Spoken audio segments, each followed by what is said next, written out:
Zoom. So let's start our webinar.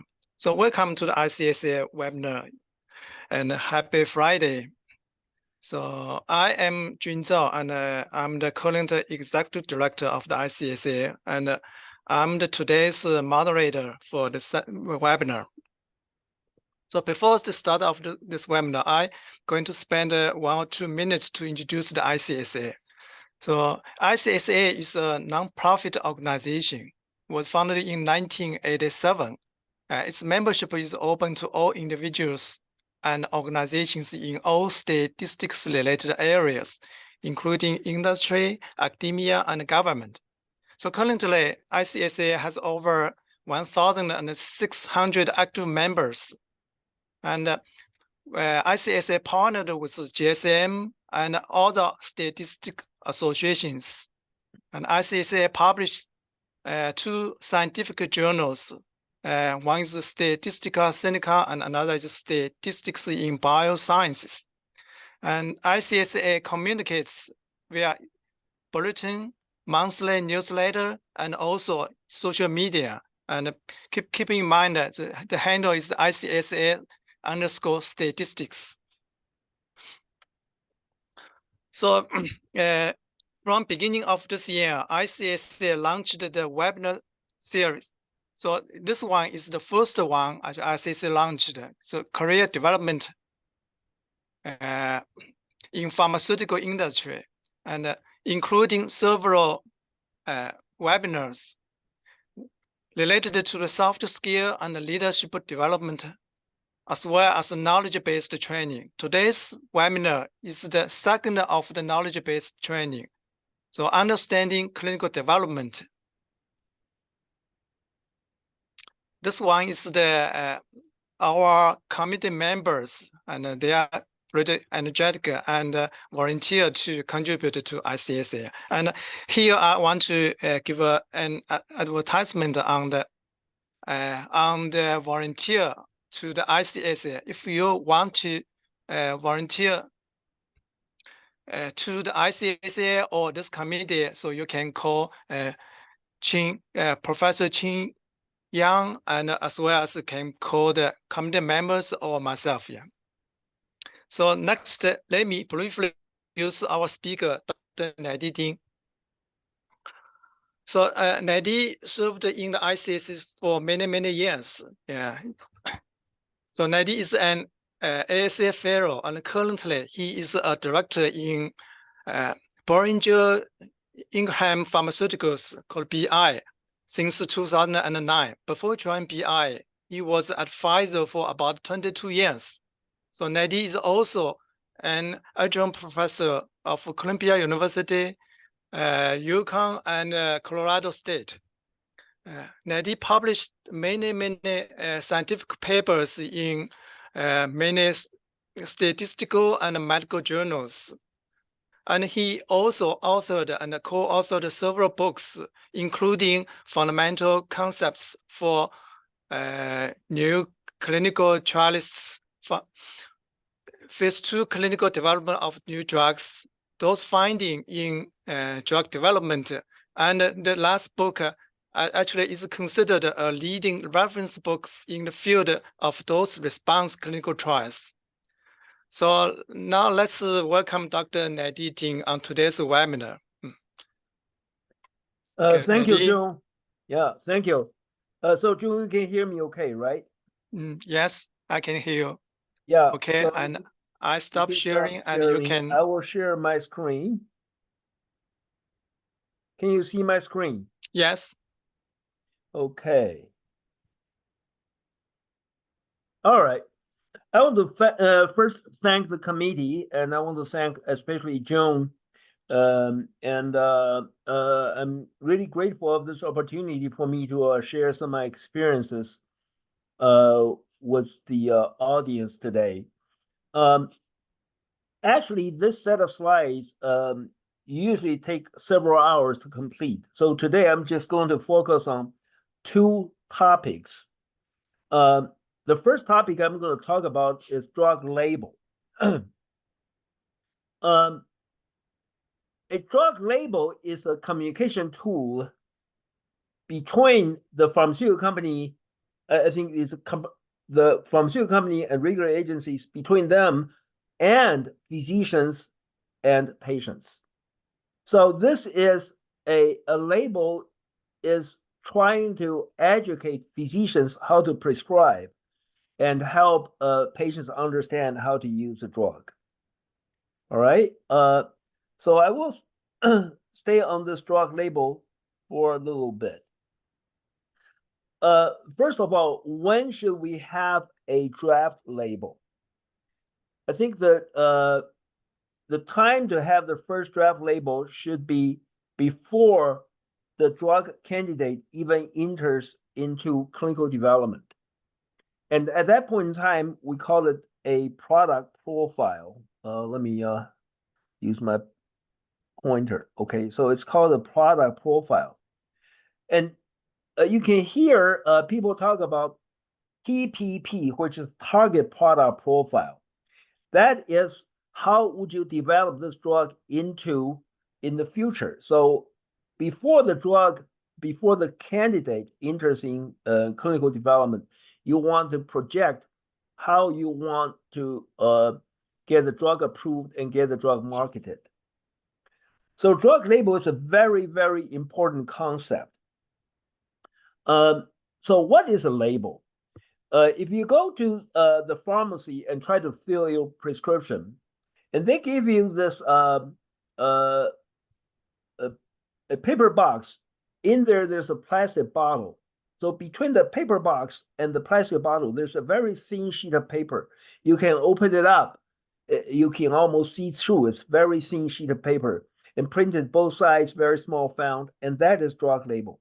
That drug label has all the key information of how the drug was manufactured and how the drug should be used and the precaution and the warnings and all those information. So the way to think of the label, I can look at from a different angle. I think we're very used to go to the market and buy things. We spend our money, we buy grocery, we buy shirts, we buy food and things like that. And we know nowadays, for any pharmaceutical company that have to develop a drug, they have to invest somewhere like $2 to $3 billion to develop this drug. So the company spend this much money. What do they buy? If you think hard enough, all the money are used to buy data. And then we have to think how we organize these data. So when you put a submission together, in US, we either call it new drug application or biologic license application, BLA or NDA. You can think of it, that entire submission, as a pyramid. On the bottom are the raw data. And then you put the data into sort of tables, reports, and so on and so forth. And from this pyramid, you go to the data, the reports, the summary tables, the clinical overview, and so on and so forth. Very top of this pyramid is that label. So you can imagine every word in the label is very expensive. We spend a lot of money to buy the data and to describe in the label. That's why in label negotiation between the company and the regulatory agency, usually I personally participate in many of the label negotiations. Label negotiation usually happens the day before drug approval. Because if you're talking about 3 or 4 weeks before the drug approval, FDA would say, we don't know whether we're going to approve the drug or not, so don't talk about label. But if they approve the drug, when they approve it, the drug will have to go with the label. So that's how we sort of prepare the draft label, and then we submit with the draft label, and then finally on the day before approval, we have this label negotiation to make sure every word is appropriate. So from the company's point of view, when we prepare a target product profile, or when we prepare a draft label, the key objective with keep in mind that label had to serve two purposes. You have to make the drug approvable and marketable. Both are very critical. Drug not only have to be approved, but also have to be marketed. So every word in the label should support the approvability and should help the salesman to sell the drug. Now, why is label so critical?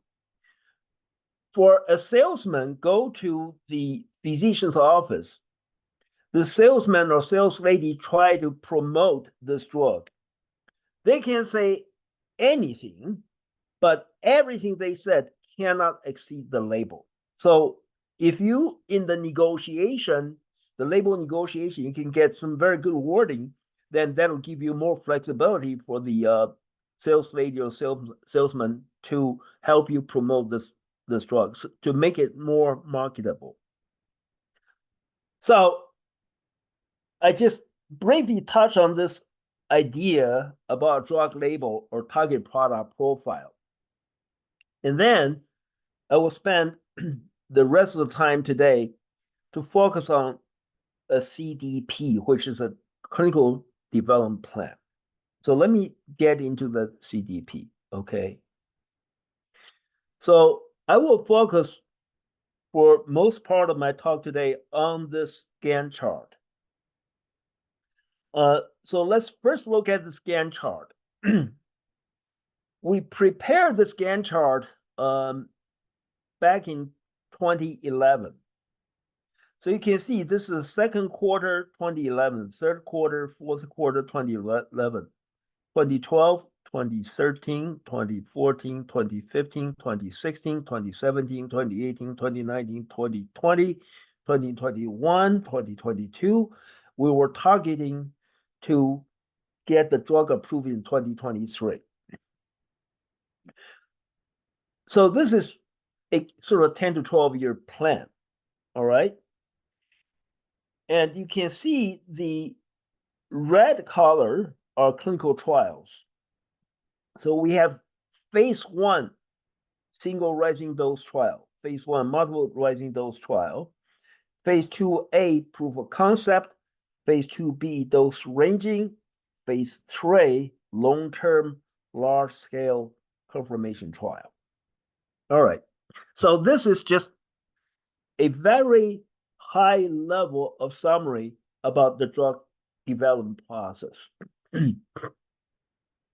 So let's think about any drug, all right?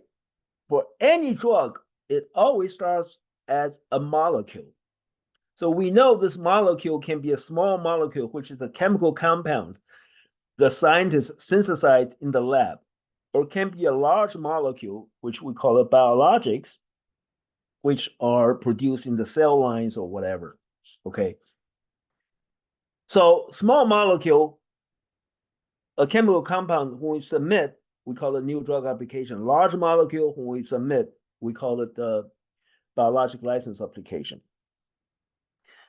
You start with this molecule. If this molecule eventually can be efficacious, so it has the efficacy to help with the disease, to help with the health condition, that molecule has to change our own biological system. If the molecule does not change our system, it is a placebo. So for any drug that works, the only reason it works is because it changed our system. If it changes my system, it will be toxic. So we know all drugs, either small molecule or large molecule, are going to be toxic. Then how come there's so many drugs approved on the market? Because for every drug, it has a non-toxic dose. So that matters. So we know for any drug, if the dose is too high, it's toxic. If the dose is too low, the drug doesn't work. So you can think of the entire drug discovery and development process being a process trying to find out the right range of doses. Okay. at the discovery stage, that's even before the development. So sometime before the development, the molecules discovered. Let me just use a beta blocker as an example. All right. In the 60s and 70s, 1960s and 1970s, the first wave of drugs being approved are what we call beta blockers. You try to lower systolic blood pressure by inhibiting the activity of beta agonists in your heart muscle. So our heart, we have 4 chambers, and the heart muscle, when the muscle squeezes the blood out, that pressure is what we call systolic blood pressure. When the heart muscle relaxes, it brings the blood back to the heart, and that's the diastolic blood pressure. And in the earlier years, the scientists found out one factor causes the heart muscle to squeeze the blood out. That is beta agonist, the kind of protein in your heart muscle. So if you can inhibit this beta agonist by going through this mechanism of action, hopefully you can reduce systolic blood pressure. So in the early days, what they do is the scientists, they come up with this beta blocker, whatever chemical compound they synthesize, that they believe it has this beta blocking mechanism. They will give it the highest concentration. They put in a petri dish with the highest concentration. And then they pour a half into the next petri dish, fill up with water. So the next petri dish has 1/2 of the concentration. And then from the second petri dish, they pour a half to the third one and a half to the fourth one. So you're going to have 100% concentration, 50%, 25%, 12.5%, and so on and so forth. So now you have all these different petri dishes with the associated concentration of the beta blocker in the petri dish. And now you put the heart muscles into these petri dishes and see if this drug has this beta blocking capability. And now you can plot out your horizontal axis being the concentration from very low concentration up to very high concentration. And the y-axis will be the response of these heart muscles. And you plot it, it should have, at a certain concentration, the activity increased a lot. If you go to the highest concentration, there's still no response, then you know the drug doesn't work. So for any chemical, for any molecule that has any hope to be efficacious, they have to have this kind of dose response, or they call it concentration response relationship. It have to jump up. So only those molecules can be further developed. So that's the first step in drug discovery, and then you move into development. In development, there are mainly preclinical development and clinical development. The difference between preclinical and clinical development is whether you're testing in live human body or not. When you're doing tests on live human body, that's clinical testing. Anything before goes to human body called preclinical testing. In preclinical testing, there are many activities, including animal pharmacokinetics, pharmacodynamics, including toxicology, including formulation, including chemical development. There's so many different activities, what we call preclinical development. Only those drug candidates, they can successfully pass all the preclinical testing, they can enter into human testing, and that's clinical trials. So that's the time when the clinical trial started. So all these testing before it goes into live human body is called preclinical testing. All right, so you can see these light blue bars. These are toxicology studies. All right, so you want to look at whether this drug will cause any problems to animal body. And in the toxicology studies, they try to look at 3 different dimensions, one dimension being species. So here you can see dogs, rats, different species. Sometimes you test on rabbits, guinea pigs, monkeys, or different species. That's one dimension. The next dimension being duration.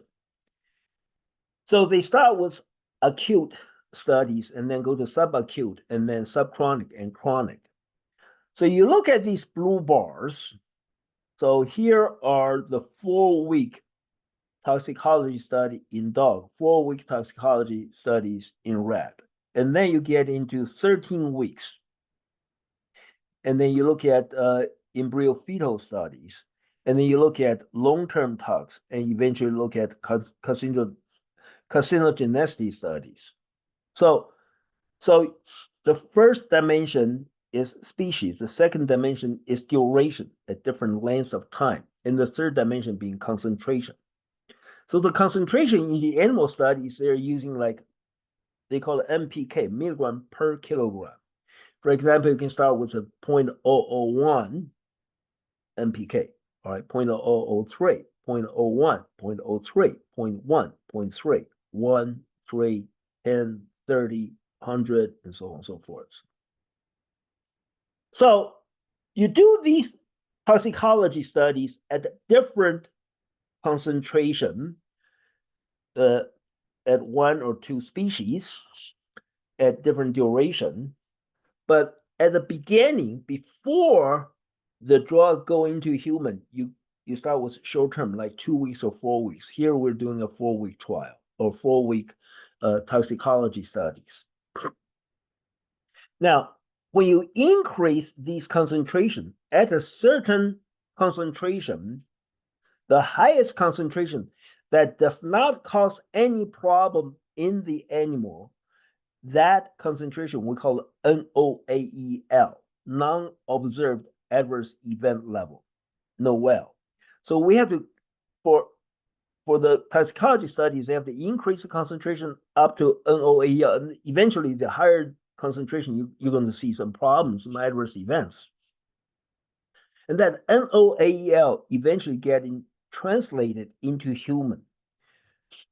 So we say translational medicine. What is translational medicine? Translational medicine is translate all the learnings, the knowledge or information you learned from preclinical into human. So that's translational medicine. You translate into human. So this MPK, milligram per kilogram, kilogram being body weight, milligram being concentration. So you can translate that. You use NOAEL, you translate into the human body weight. We call HED, human equivalent dose. And that dose should be the starting dose for human trials. And we need to start at very low dose and then eventually escalate up to the upper limit of the dose range. We call it maximum tolerable dose. So remember, these are like 2011, long time ago. And we planned for this 10, 12 years development plan. So in 2011, we came up with a scan chart, and we say, if everything goes well, we can start the first phase 1 clinical trial somewhere like 3rd or 4th quarter of 2012. But before we get to the human, we have to have CTS being clinical trial supply. We have to have enough study medication prepared for phase 1 trials. Okay, so these green bars are the formulation group. They have to come up with the drugs, the clinical trial supply for the next phase of the trials. So you can see these green bars. Okay, so let's get into the first in human study. All right, so we talk about SRD being single rising dose. Some company call it SAD, being single ascending dose. Remember, from preclinical, the NDS toxicology, we came up with this NOAEL. So from NOAEL, you translate into human dose, and you multiply by a safety factor 1/10 or 1/20. Make sure it's low enough. It doesn't cause any problem. We hope it does not cause any problem in human body. So we can think of the phase 1, phase 2, phase 3, and phase 4 clinical trials in the following way. Remember, for any drug, if the dose is too high, it's toxic. If the dose is too low, it doesn't work. So phase 1, you need to escalate the dose from NOEL, or multiplied by a safety factor, which is a very low level. You escalate up to the upper limit of the dose range. All right. So when I say dose range for this drug is that beyond the upper limit is toxic. And below the lower limit of the dose range, the drug doesn't work. All right. So you escalate from the low dose up to the high dose. That's your phase 1. In phase 1, you lower the doses from MTD, the upper limit, down to minimum effective dose, the lower limit of the dose range. If you can successfully establish this MTD, maximum tolerable dose, and minimum effective dose, you can successfully establish this dose range. Then you select one or few doses, go to phase 3 for long-term large-scale confirmation. So of course, after phase 3, if the drug or the dose or the doses you studied for phase 3 are both efficacious and safe, then those dose or doses are approvable by regulatory agencies. Once the regulatory agency approves the drug, then you engage in phase 4. So the way to think about phase 1, phase 2, phase 3, phase 4 trials are this. Phase 4 is post-marketing. Phase 1, 2, 3 is pre-marketing. All right? And phase 1 is to escalate doses from low to high. Phase 2 is to de-escalate doses from high to low. And phase 3 for large-scale long-term confirmation. If you think of that way, then we can have a much easier understanding of what phase 1 does, what phase 2 does, and what phase 3 does. So here I'm starting with SRD or MRD. I'm just trying to introduce a concept of increasing doses from low to high.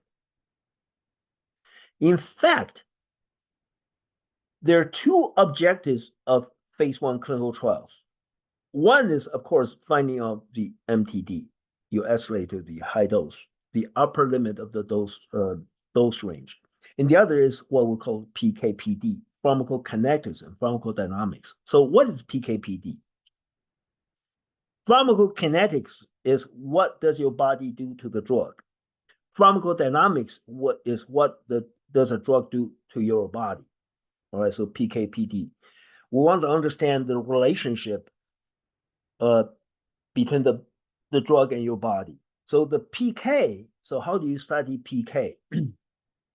Now, suppose I'm a phase 1 clinical trial participant and you want to measure the amount of drug in my body. You draw blood from my body and try to measure the drug concentration. Okay. Now, at time 0, before I took any medication, you draw my blood and you measure the amount of drug in my blood is 0. All right.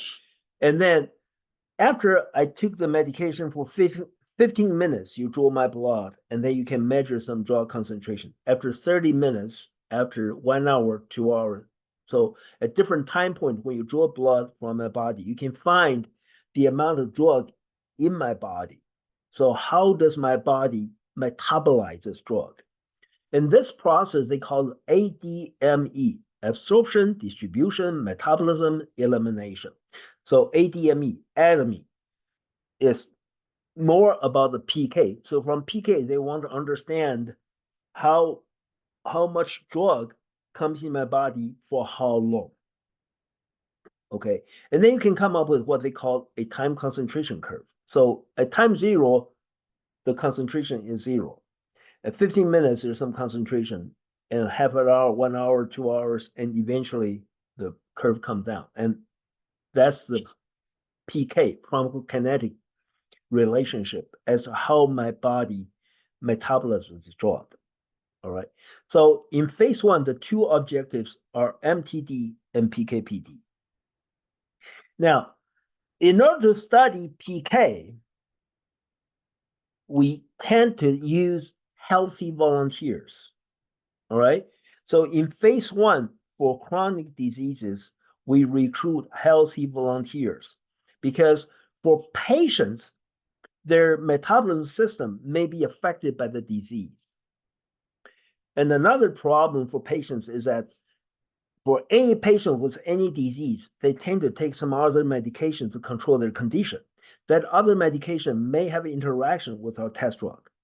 So we want to have a clear PK/PD relationship. So we start with healthy volunteers. So in phase 1, we start with healthy volunteers. We do this SRD, which is a single rising dose. You start with very low dose as a Noel multiplied by a safety factor, and you escalate. So how do you do that? So we recruit a few healthy volunteers, and we start with the lowest dose, and we try to observe if there's any adverse events or any problems, any toxicities. If not, we recruit another group of subjects at a higher dose and observe if there's any problems. No problem, we escalate until we get to the point we call the maximum tolerable dose. In other words, beyond that dose, the people cannot tolerate. There could be any safety problems, adverse events, or other issues. So below that level, you call it MTD, maximum tolerable dose. So this MTD is the upper limit of the dose range for your study drug. Okay. So that's SRD. So what's the difference between SRD and MRD? MRD being multiple rising dose. The term could be confusing, all right? Now, SRD is a single rising dose. That means every subject is exposed to only once, so one dose. MRD being the subjects exposed to multiple doses of the same strains. So they are exposed to multiple times of the same dose strains. So multiple rising dose is not multiple dosing. In other words, it's not multiple dose strains. It's the same dose strains, but being exposed multiple times, a few days, a week or so. And then you follow to see if there's any toxicity or any problems, any adverse events. So the two most important deliverables from phase 1 are MTD and PK/PD. Now, why are these information important? All right. Now, with PK, remember, right, we can come up with this time concentration curve as to how long does the drug stay in your body. And based on these PK parameters, all right, there's one PK parameter, the pharmacokineticist will call it half-life. That means how long does the drug stay in your body for about 50%. So in other words, if we say the half-life is 4 hours, that means after you dose, 4 hours later, you have only 50%. 8 hours later, you have only 25%. 12 hours later, you got only 12.5%. So it's half-life. So from this PK, this time concentration curve, the pharmacokineticist could recommend dosing frequency. You should dose twice a day, 3 times a day, once a day, or once every other day, depending on this time profile, this time concentration curve. So we have to have PK in order to recommend the dosing frequency for phase 2. Now, why is MTD critical? The upper limit of dose range. Remember, in phase 1, for chronic diseases, we start with healthy volunteers. These are normal subjects. They don't have any disease. So you cannot study drug efficacy. They are normal. They are healthy. So if you try to lower blood pressure, their blood pressure is normal. You cannot see blood pressure change from these people, from these phase 1 trial participants. So your first chance to get to see drug efficacy is your phase 2. So that's why the first phase 2 trial is a proof of concept trial, POC. So the typical POC design is like this: a test drug against placebo. Now, if I want to lower blood pressure, let's say a 4-week trial to lower blood pressure, I randomize patients to test drug and placebo, and I measure their baseline blood pressure before randomization. And after 4 weeks, I measure their endpoint blood pressure, and I subtract. So the endpoint subtract baseline. So this patient lowered maybe 12 millimeter mercury. That patient lowered 8 or so on and so forth. So I have two groups of patients, test drug and placebo. I have two group of patients. Now, from the test drug patients, for all the test drug patients, I look at the number of mercury, millimeter mercury in blood pressure lowering of all those changes from baseline to week 4. I have all these numbers, -8, -12, or so on and so forth. I organize them into a histogram. The histogram is approximating a normal curve, right? And for the placebo patients, I do the same thing, right? So now I have two histograms. The POC says, I designed the trial with a hope to prove concept, and the null hypothesis says mu t equal to mu p. That means the mean of the blood pressure lowering in test drug is no different from the mean from placebo. All right. So the null hypothesis says mu t equal to mu p. That doesn't mean these two numbers are identical. But the null hypothesis, I have these two distributions, one being test drug distribution, one being placebo distribution. I cannot separate them. And then you say alternative being mu t not equal to mu p, test at alpha. So what does it mean?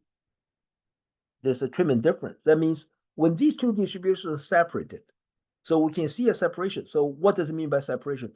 If your p is less than alpha, then you reject the null, all right? When the p is less than alpha, you reject the null and you claim not the drug works, but you claim the probability the drug does not work is controlled under alpha. And that's a fundamental thinking about hypothesis testing in a POC trial. So let's think of the POC. The objective is, if I cannot see difference, I can say I'm done. The drug doesn't work. It has no efficacy. But if the drug have efficacy, then we say concept is proven, and we're going to invest in further developing this drug. So from that perspective, what dose should we choose for test drugs? I'm going to choose a high dose or a low dose. Let's think about this.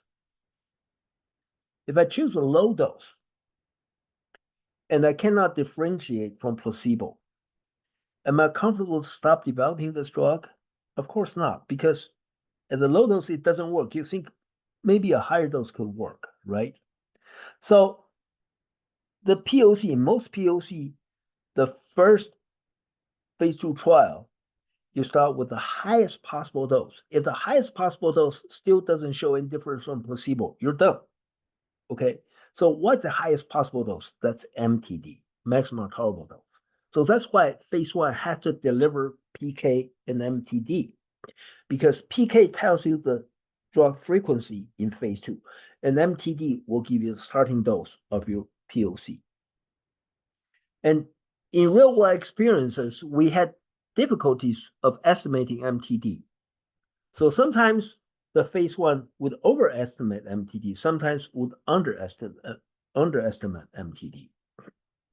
Now, what's the problem with overestimating MTD?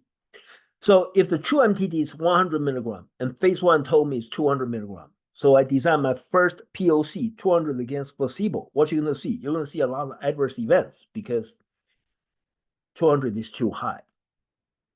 But that's less a problem. underestimating MTD is a huge problem. Let's say if the true MTD is 200, but my phase 1 told me it's 100. So I designed a POC, 100 against placebo. And when I'm done, the drug works, but the efficacy is not good enough. It's very safe. And we started contemplating maybe 150 can do a better efficacy. So you design the next POC, 150 against placebo. Now, 150 has better efficacy than 100, but still very safe. Then you start contemplating, should I design another POC, 200 against placebo? So what's wrong with this picture? In drug development, the entire patent life is limited. Starting from the day you apply for patent is 20 years. And the development time are eroding into your patent life.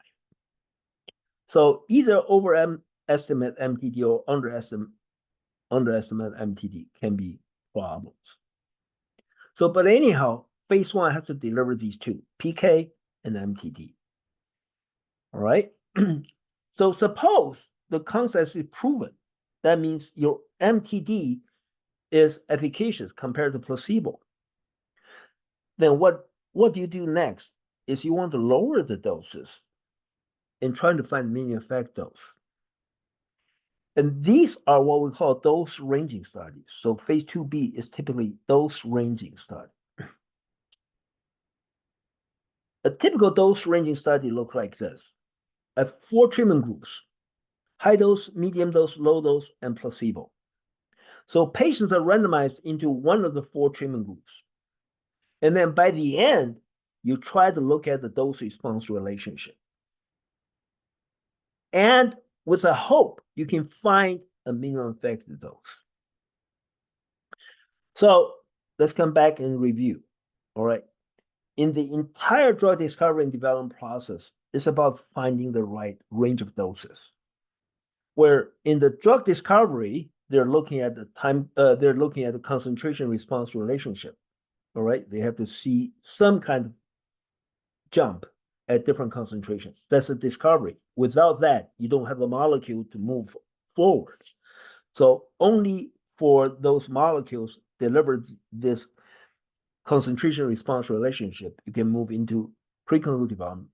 In preclinical development, of course, there's formulation, there's animal PK, there's all the other activities. But again, there's this toxicology studies. They have to escalate the doses into NOEL. They have to identify NOEL. And they also have to identify potential target organ toxicities and all that. So those information will help us to get into clinical development.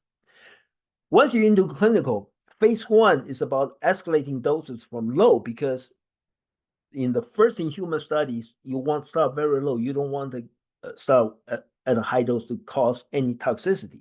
And you do SRD or MRD, you escalate. So phase 1, you try to get PK and MTD. And then phase 2, you go with POC. You establish MTD and placebo is different. You have efficacy. And then the next step is dose ranging. You lower the doses, high dose, medium dose, low dose, trying to see if you can identify a mean effect dose. So if your phase 1 and phase 2 are successful, you should be able to establish the upper limit of the dose range, which is the MTD, the lower limit of the dose range, which is the mean effective dose, and you select one or few doses, you engage in phase 3, long-term and large-scale trials to confirm what you have found.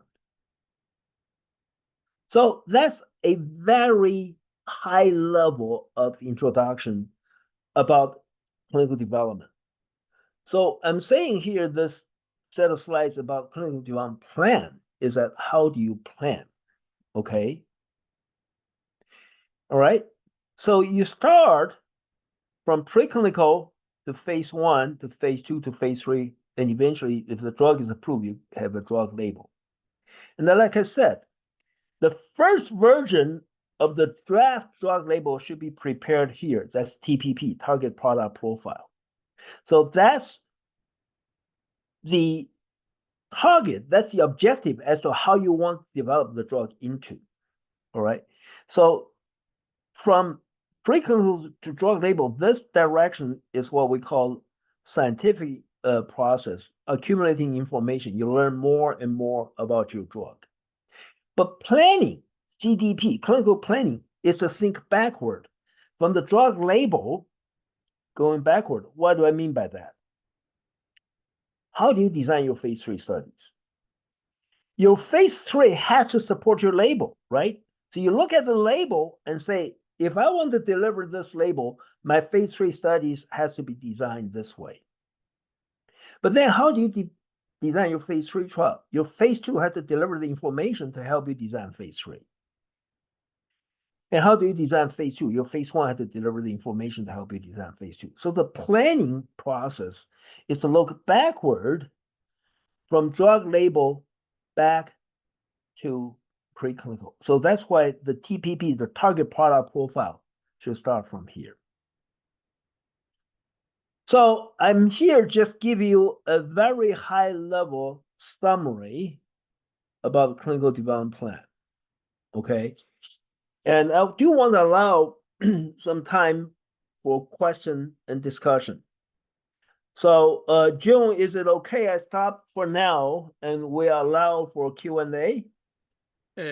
Yes, and for the audience, if you have any questions, you can put your questions in the Q&A, that button, yeah.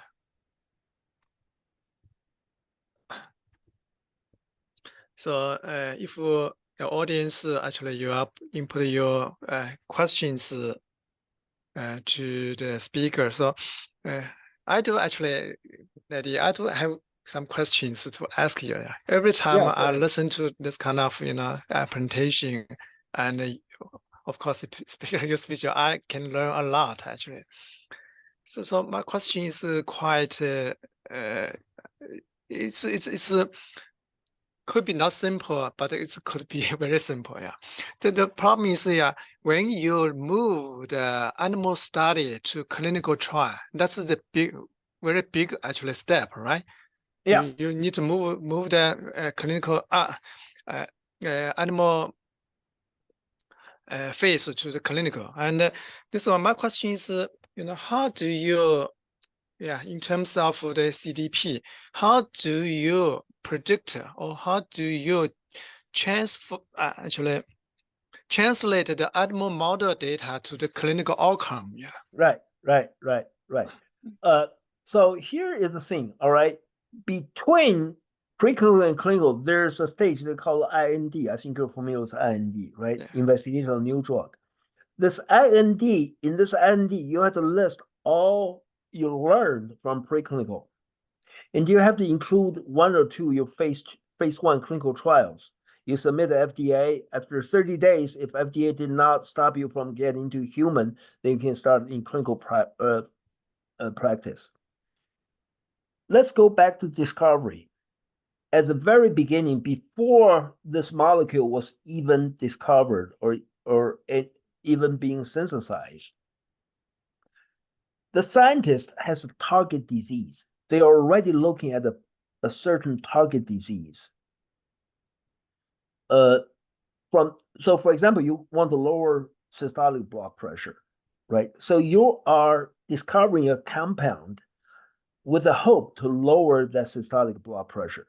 So if the only reason it could move into clinical is because from all the preclinical testing, it shows a strong hope to lower human systolic blood pressure. And then your draft label would be based on your preclinical studies, including formulation, animal PK, toxicology, how the drug will be used for human.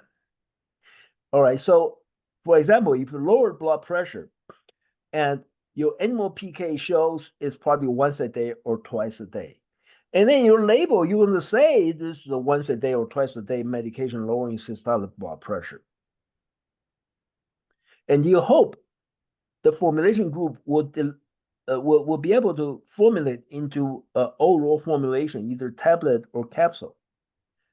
And if they cannot, then you probably have to do an injectable, or you can do a patch or other form of delivering, or you have to do a liquid for the human to take it.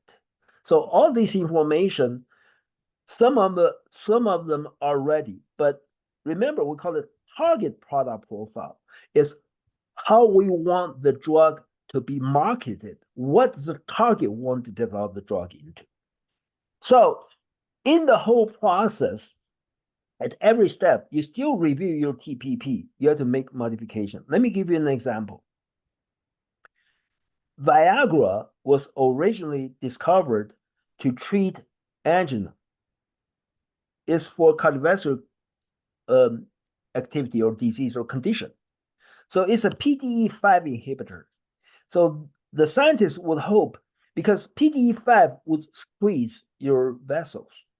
So they would hope by inhibit PDE5, your blood will go through your heart without any problem. And they have done many trials. They didn't see clear efficacy, but their patients reporting adverse events. And that eventually they try to look at where is the PDE5 in human body. They're not very much in your heart muscle, but they're in different places in your body. So they changed the direction of development. So the TPP is completely revised. So the entire development process is a learning and improving process.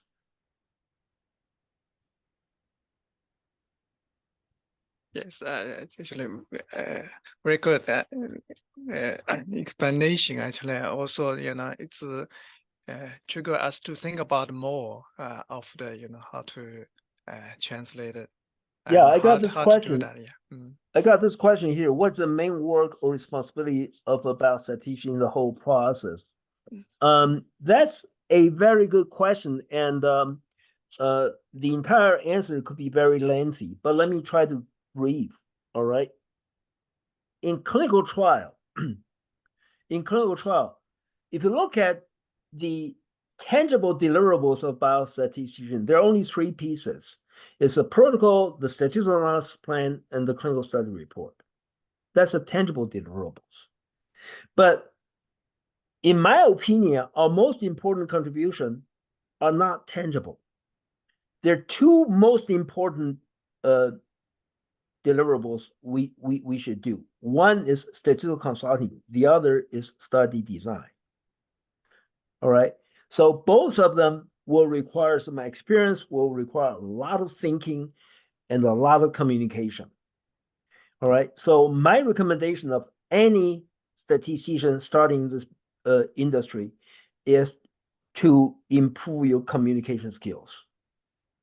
All right. Communication is absolutely critical. All right. The next question says, my understanding is that SRD MRD is used to determine MDD for a drug.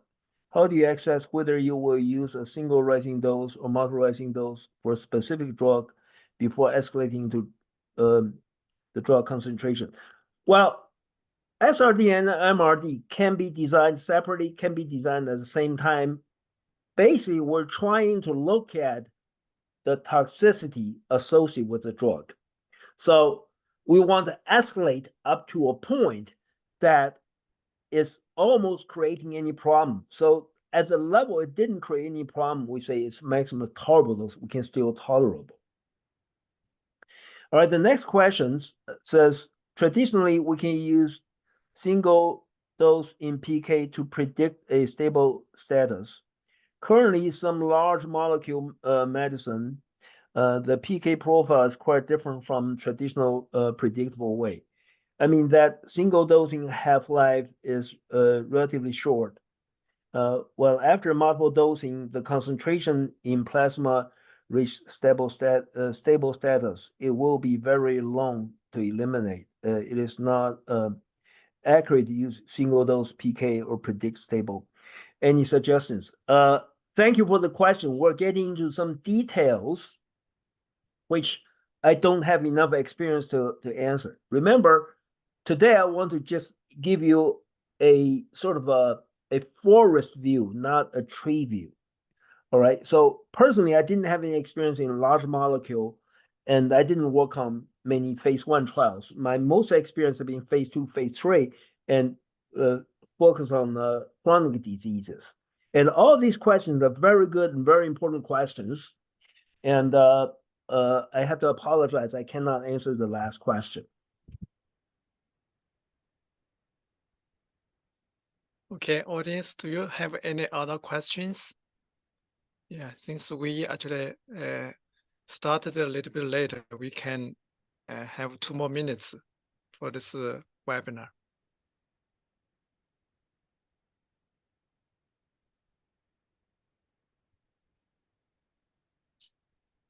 Well, let me come back to this communication. I think communication is absolutely important. Many years ago, we have a summer intern, and she came to my office and said, "Nighty, I've been in school for all the years. I don't know what you guys do in industry." So I told her we do 4 things. We read, write, speak, and listen. And she thought about it. She said, "We do the same thing at school." I said, "No, it's different. At school, you read more, you listen more. You don't have enough practice of speaking and writing." I said, "From now on, practice speaking, practice writing, practice speaking, practice writing." As June mentioned, I'm an adjunct professor at many universities. Every year, I teach this course. Different schools have different names, pharmaceutical statistics or statistical application in clinical trials, whatever the course name is. In the first lecture, on the first day, I would say, first thing I say is that by the end of the semester, after the school, you can forget everything I said, but just remember one word, which is communication. If I'll ask you to remember 3 words, they are communication, communication, and communication. It's absolutely critical. For career as a statistician, to migrate from preclinical studies to pharmaceutical industry, I think preclinical study is also part of pharmaceutical industry. Preclinical and clinical are different. Clinical are more, well, it's not more. Clinical are more, everything is on human being, live human being, on live human body. Preclinical is outside live human body. So the thinking is very different. In clinical studies, this industry is highly regulated because we're treating people. We're dealing with people's health status. We're working with human lives. So it's highly regulated, and there's many sort of regulation and standard operating procedures. But this is a place where we need innovation, we have to be creative, and we need to understand what we're doing. All right, one more question. All right, thank you.